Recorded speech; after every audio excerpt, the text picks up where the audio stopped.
The question is, what are the best ways to break habits?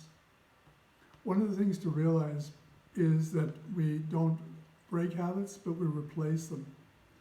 Everything in human life is a habit, and there's nothing that is exempt. No matter what we're doing is automatically a habit and habit forming, and without any exemption, everything we do is a habit. So the question is, if we can't break habits, we can only replace them, then what's the most effective way to replace habits? When we start with using the 24 life ingredients, which is basically the way life guides us to create the kind of life that we want, then we can see that by using the natural thought process, then we can discover what really inspires us.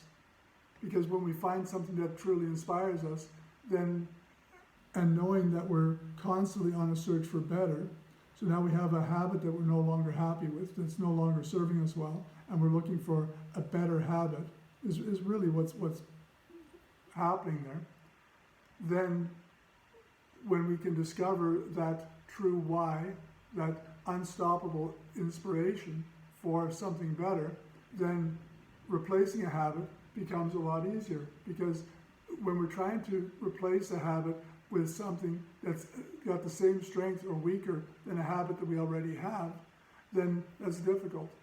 But when we replace a habit with something that's more inspiring than what we're trying to replace, then it becomes easy.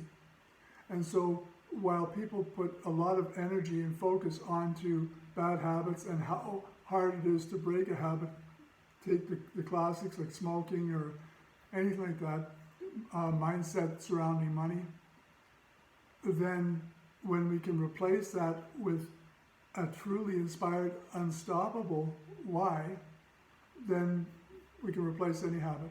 So how do we do that? How does life guide us to finding an unstoppable why, an unstoppable inspiration? So everything starts with observation. We observe the world around us, but not only that, we observe how we feel about that. Our feelings are our guide to the universe.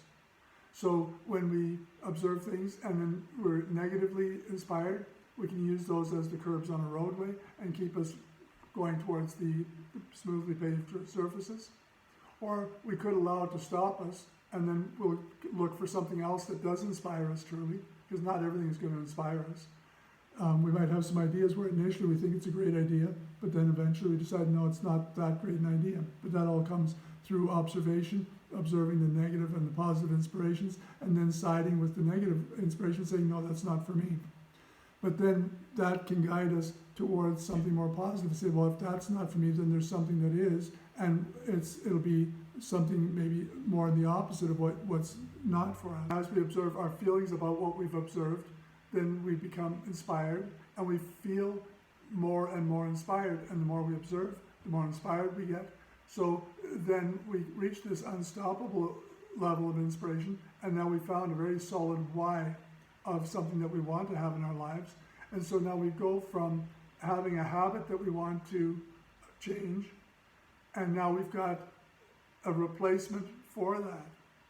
So changing habits isn't hard once we know how.